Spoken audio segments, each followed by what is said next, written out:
Periodization in your training. How many of you have heard the term, had a loose idea about what you should do to implement it in your training, but then have never really followed through?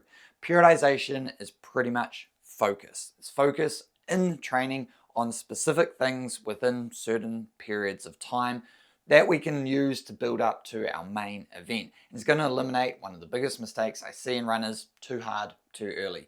If you've seen my full Send Steve video, you know what I'm on about. I'll link to that kind of up here. You can load it up, watch it afterwards. So with periodization, we have a macro, meso, and micro cycles. These are cycles. They're not infinite, endless progressions through to your optimal form. Macro cycle is going to be what would consider the build up, right? So that is building all the way from where you are now to your main event. And then the meso cycle, that's going to be your block. You know, you typically would have a training block. Oh, I'm in the base phase. I'm, in the build phase. I'm just doing a speed block at the moment. So that's going to be your block or phase of training. So we call that block or phase, and it's going to have kind of a specific focus for that period of time. And then the micro is just going to be your week, which sits inside of your block. So the block or the phase. And where I see the big mistake is people get pretty narrow focused around the week and then kind of lose focus initially of a little bit of the block, and definitely lose focus of the main build-up. In terms of a long-term progression, we're always focused on the main build-up because of the end result. That's going to be the race right at the end. But when we're planning this out in terms of you being able to get progression in your running and not falling over halfway through and then stumbling through to the start and then, wondering why the race didn't go so well, we need to take it kind of like a first principles approach. So what I did is I kind of grabbed some numbers in my head so I could help you guys plan it out. So with the build up, we have our race, obviously, which is going to be the key goal right at the end.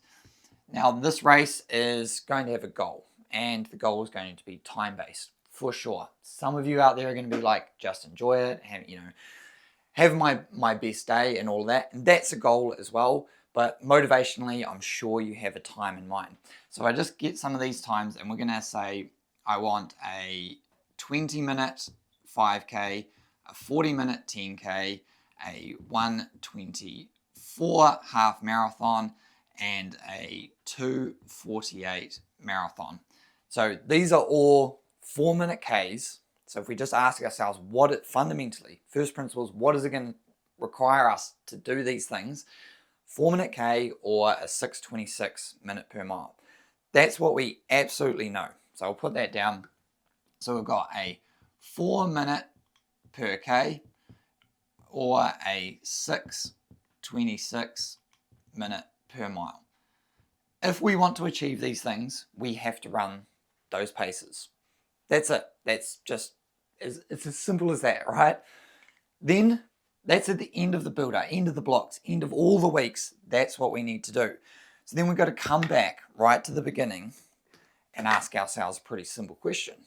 Where are we now? So for the sake of this, we're going to say that we are at 21 minutes, 42 minutes, a 1:29, and then a 2:58. And that's going to be a 4:12 minute per K or a 6:46 minute per mile. We'll just put that there.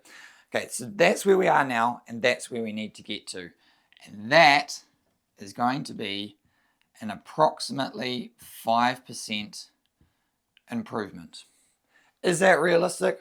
I mean, I've worked with hundreds of runners, and it really just massively depends on where you are in everything that in terms of training and your progression, your genetics, how smashed you treated your rig over the last 20 years or so. So there's a lot that goes into it. So let's just say, yes, this is a realistic 5% improvement over what kind of period of time. Most of you guys, when we're looking at build-ups, are probably somewhere from 8 weeks to 16 weeks. Some are going to be more when you're looking at ultra marathons and marathons, And some people are looking at, there's an initial marathon, and then there's like the one I really want to do well at, that's going to be, more than 16 weeks away.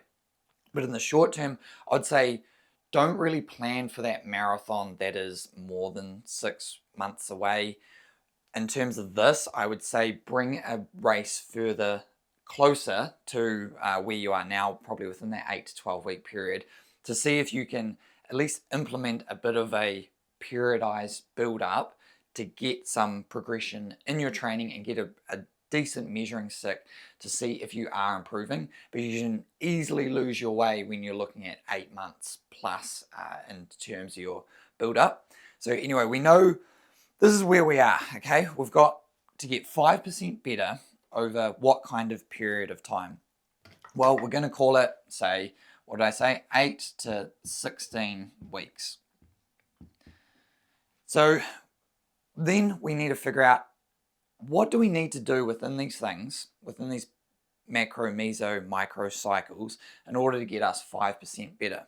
The first thing I'm going to look at is, what were you doing to get these times?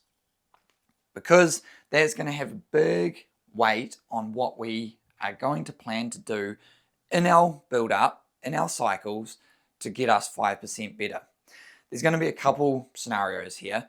One is that something went wrong and you otherwise planned okay. Something has always gone wrong. You got your injury, you just didn't plan appropriately, and you weren't quite ready for early mornings, and it just kind of fell apart a little bit. There was an injury, there was sickness, something went wrong, but it otherwise went okay.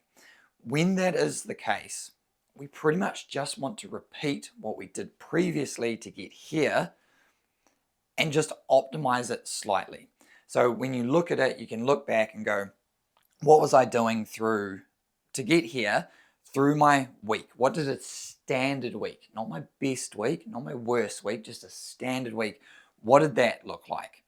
Let's build that in, and then let's think about what I need to be able to do.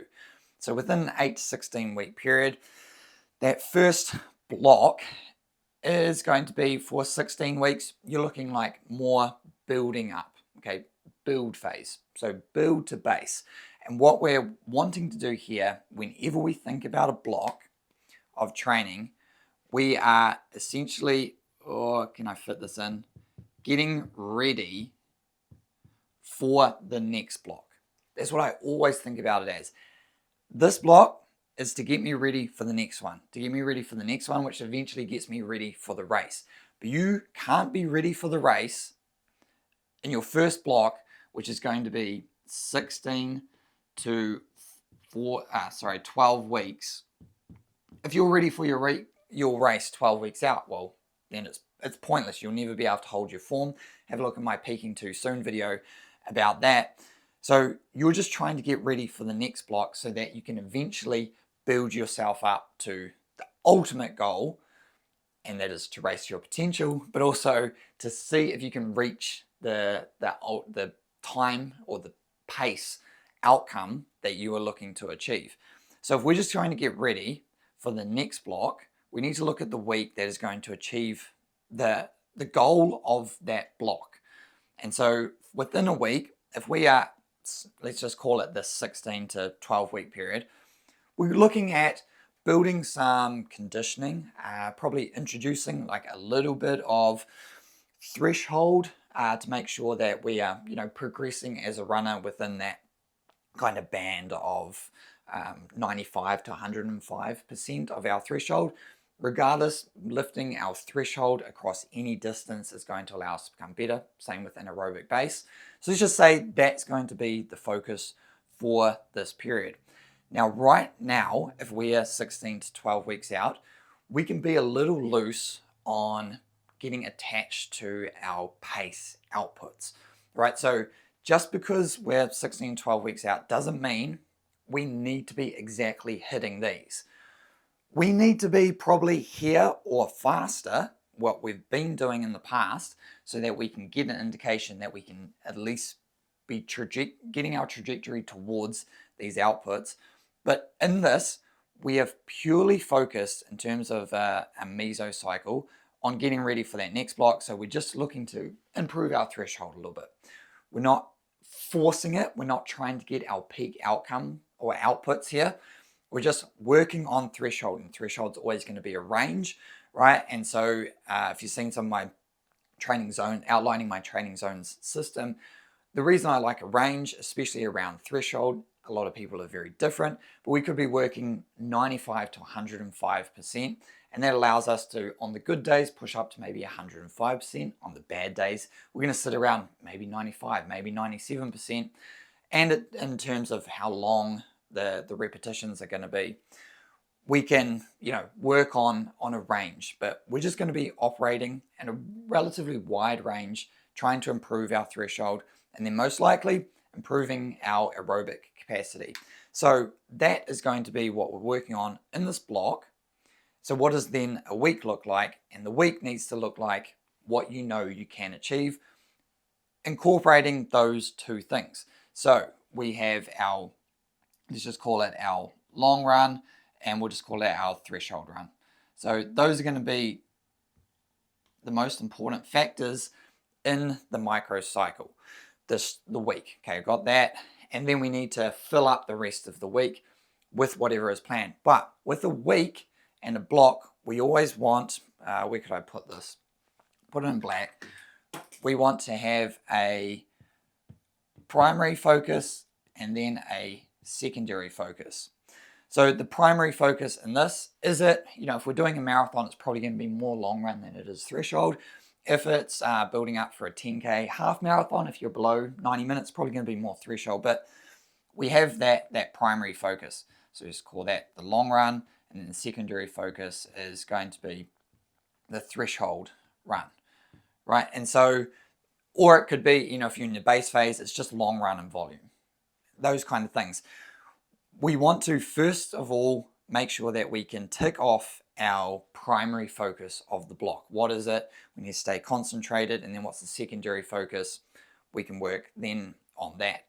And so that's what we've got within our week. We've now planned our week according to our block, and then it fits into the overall build-up.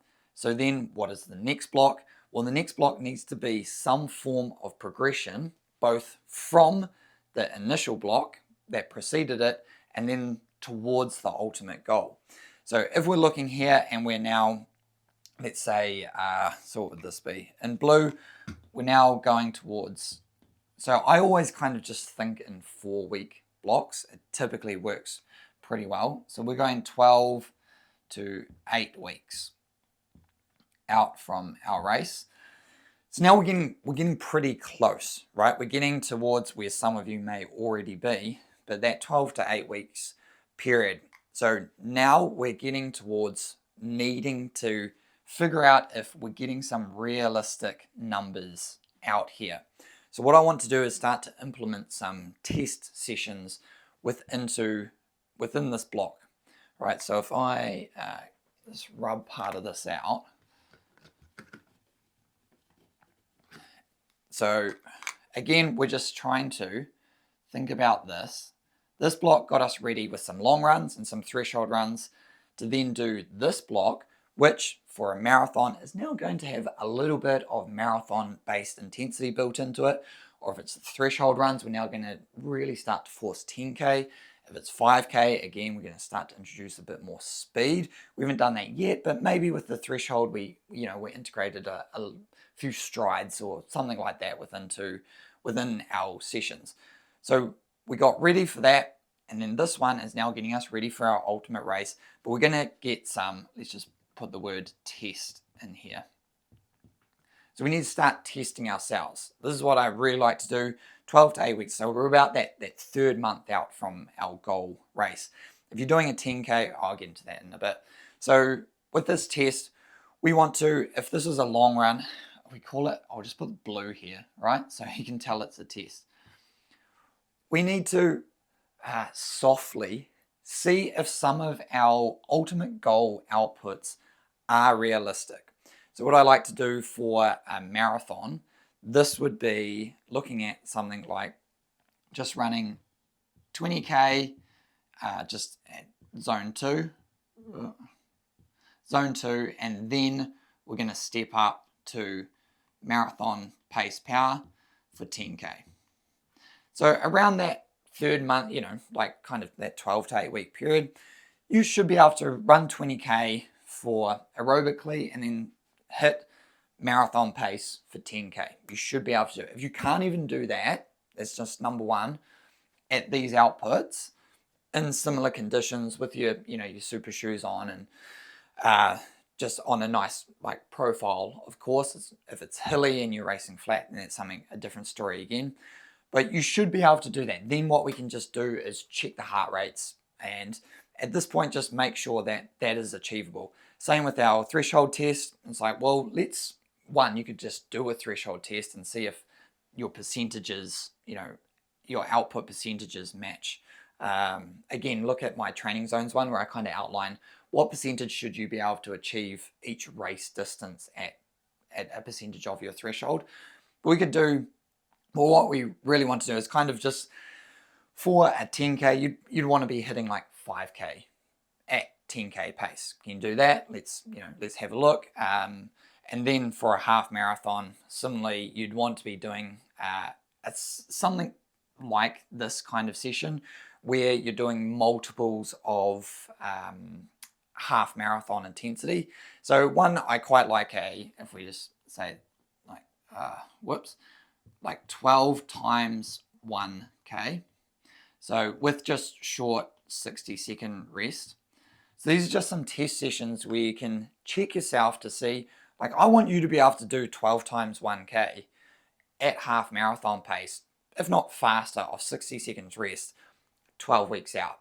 Because if you just, there's certain things where if you can't already do them, it's raising a really big red flag that what you're doing is not going to be possible. Then from these, we can kind of determine, one, if it's possible, and two, where some potential weaknesses are. So we can also, with this long run test, we can also start to have a look at how well do you handle a 35K run, let's just say, or 3 hours, or what would that be, like 21, 22 miles. There's ways in which we can test to see, hey, look, marathon pace was like, I felt fine, but my heart rate was going really high. So yeah, we need to incorporate more marathon intensity. That would be the plan anyway. I was like, I felt overall fine, but once I started to get above 30K, as the distance thing, I think I need to incorporate more distance. But at this point, we have a plan where we've tested ourselves, and ideally we've gotten ready before that. And so then now, when we get into, I'm going to go back up here and say that, so we're going 8 to 4 weeks out, which is that's shocking, 8 to 4 weeks out, which is what I call the prep phase, or the money maker. This is now where we're ramping up to the highest load. We want to have a pretty good idea about where our weaknesses are and what the step is going to be required. And actually, it barely matters. Take this, okay? It barely matters where we are in terms of, so say we've dropped down to 4:08, which would be, I don't know, just call that 6:30. But we're not at a 6:26, and we're not at a 4-minute K. So we're not there yet, but it pretty much has no impact on what we will do over that final 8 weeks. So this is when you're here, okay? So if you're already here, what you can do, if you're here, it almost doesn't, we still have to prepare for the event. So yes, the one thing we could do is maybe implement more risk by trying to force an additional session or increase in volume that would otherwise not try to implement. But more or less the target sessions are the same when you're in that preparation phase for a marathon, for 10K. When you're in that period, you need to be prepared to run the event. So the only thing that's really going to have an impact is if you were injured or sick before this period, because then again we we need to play around with the risk. Is it more important to just run 35k aerobic runs to get your legs conditioned because you've otherwise been injured? Because there's no point just smashing out 2x10k or like multiples of 5 kilometer, 3 mile repeats at marathon pace when you've been injured for the last 3 weeks. But here, now we are getting into the prep. And at this point, this is the point where I pretty much know what you're going to be able to do for your upcoming race. Because within this prep phase, we can apply the most amount of progression and the most amount of load to your training, and for the most part, the most amount of specificity. So this is where it's getting a bit messy. So I'll get this out. This preparation phase, we just all focused on that primary. So the first is going to be, I'm just going to call it RS for race specificity. And then there'll be, and I'll just put like let's just put weakness specificity. So when we're looking at say a 5k, obviously race specificity is going to be lactate tolerance and out speed.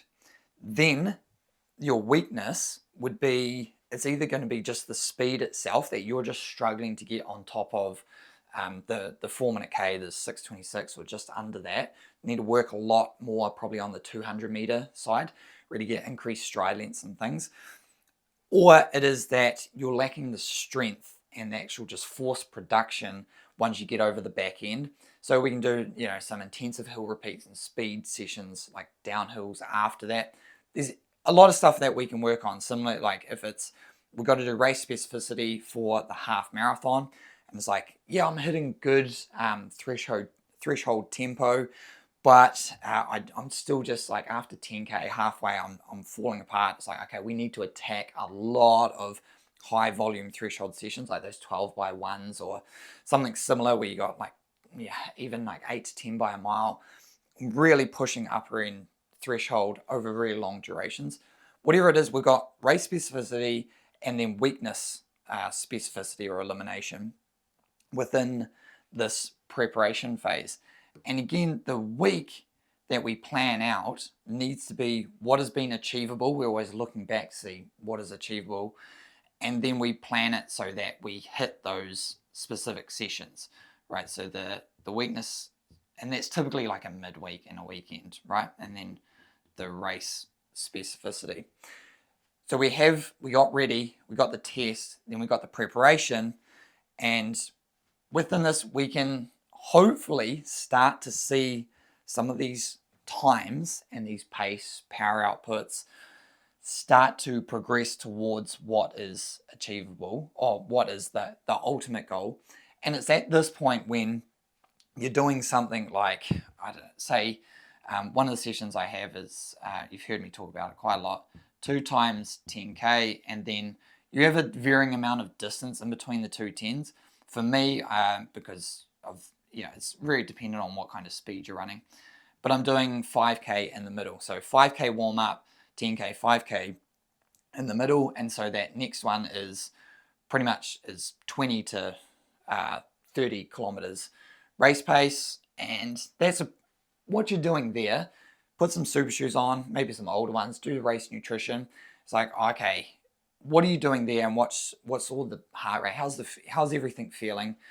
We've got now a good indication that these are some of the outputs that I'm hitting, and I'm not hitting these. It's like, okay, well, we need to take a step back mentally from what we thought you're able to achieve. Let's not write it off, but you're struggling to hit any of these times in training right now. So let's not go out and expect that to be the case.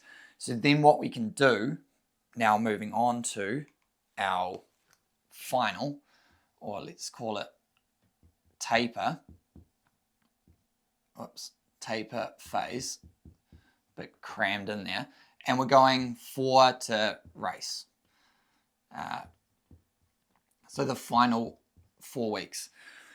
Our final 4 weeks is about freshness, like getting fresh enough to be able to do the race, and then putting ourselves in the best possible state to be able to hit everything that is required for the race. So just trying to eliminate and peak, just riding that razor sharp edge to make sure that whatever however far we were away, can we get, if we're now at 3.5%, got almost all the way there, can we just finesse our way to that extra 1.5%? So within that, when we're looking at 5K, at this point we're doing some 5K races. We're doing, just to get, you need to be able to do the race in terms of a 5K, maybe even a 10K, in order to see what it feels like, and it's more of a mental progression than anything.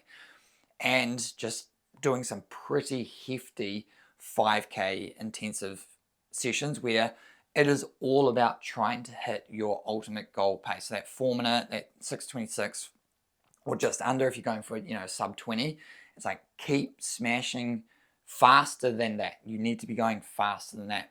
When we're looking at a marathon, it's like you're doing probably if we're 4 weeks out, the biggest week with the largest session. I've got like a progressive run, and I've got one that's like a half marathon with 5 ones after it, or like 5 by 5 minutes. Just some pretty massive sessions. But what we can do is we can take everything we learned from our preparation phase and the race specificity, weakness specificity, to see where the progression was and where we were topping out, and we can plan those outputs into our final sessions, and they're pretty much going to be very similar.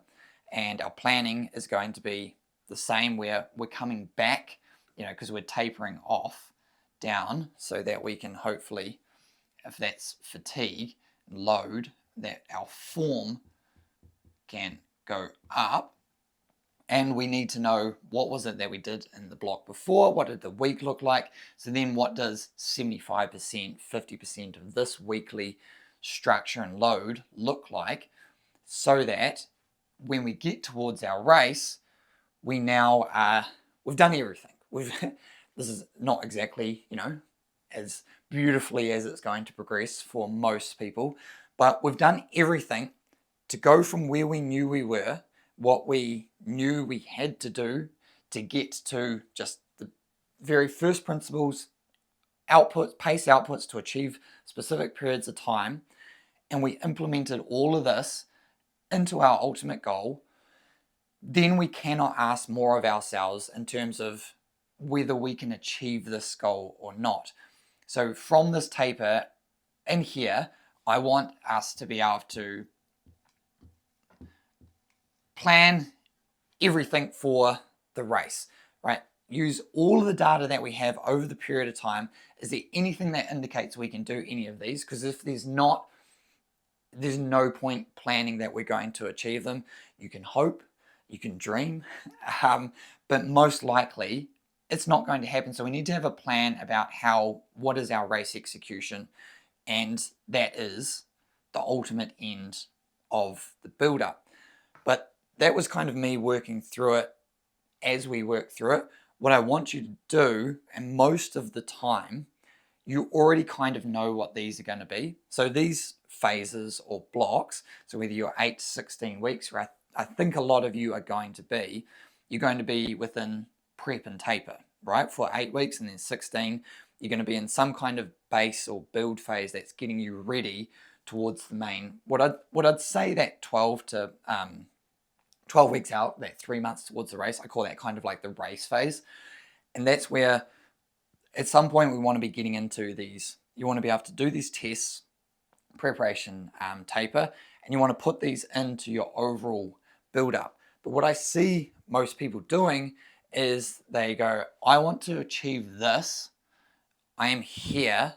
So immediately, just within this period, they're like, let's try and do all of these. And that, it's the full send Steve. You end up just absolutely falling apart, where you will make progress, of course, because training, even with inadequate adaptation or recovery, is still going to generate some kind of adaptation, or at least like stimulus response. So what we end up seeing, if we've got our race here, which is what we're planning for, and you're like, yeah, I'm all in, and then it just kind of goes like that, right? And you actually, the peak was like here. Maybe a star. Oh, that's not too bad actually. That's just star. And that was like, yeah, well done. You think you're doing amazing 4 weeks in to a 16-week build. And without the adequate planning, then the injury, the sickness, the struggling with the early mornings, everything starts to build up and you just never really make it to the race. Whereas if you had already planned to start a bit slower, have those recoveries built in, test actual outputs that you know you're capable of, so you're not overtraining, just trying to jump straight into those. Like I said, when we're getting ready, we're kind of just looking at what we know we can already do, maybe putting a slight progression over there, putting range into our outputs or our training zones. So it doesn't matter if we're at 97% rather than trying to chase 103%. And then we've got little breaks within here so that each time we're getting that progression and we end up, exactly where we want to be when we want to be there, rather than close to where we want to be way too early and absolutely falling apart. So, that is the focus of periodization, where everything always essentially funnels up to the main build-up. What is the focus of the main build-up, and how does all of those blocks fit in? Then when we look at piecing those blocks together, once we kind of do this overall thought experiment, it's how does then that fit into our life? Because this by itself is relatively simplistic, but as soon as you put in the school holidays, the work trip, and everything in between, and the inevitable of when something goes wrong, because this might have been realistic, but this was completely unplanned. And sometimes you just get sick, and it's how you make a response to that. It's hard, right? And so that's what I hope to achieve with this video, but my modular training plans. And I give you like a lot of the materials to be able to figure out how to piece all of these modules together and drop them onto your calendar, and then adjust them with your all these outputs based off of the percentages of your thresholds. And that's something you can use my material for across all of my videos to help you just do this, because when you do this, you can then keep reiterating it and keep doing that. What I said, these are cycles. So this cyclic process of being able to generate a consistent feedback loop that you can consistently improve on and optimize, so that you end up with just like a pretty rock solid fallback plan that is going to get you into a certain level of shape. And then applying progression from that, you can just add in all the different cool, exciting things that you see on YouTube or reading books or blogs or forums, and keep generating that cyclic process. But without this initial plan, everything falls over at the first hurdle. So that's what it is. That's periodization. Periodization is focus. Hope you enjoyed that one. I'll catch you on the next one. Check out my free and paid products in the description, and I'll see you later. All the best with your training.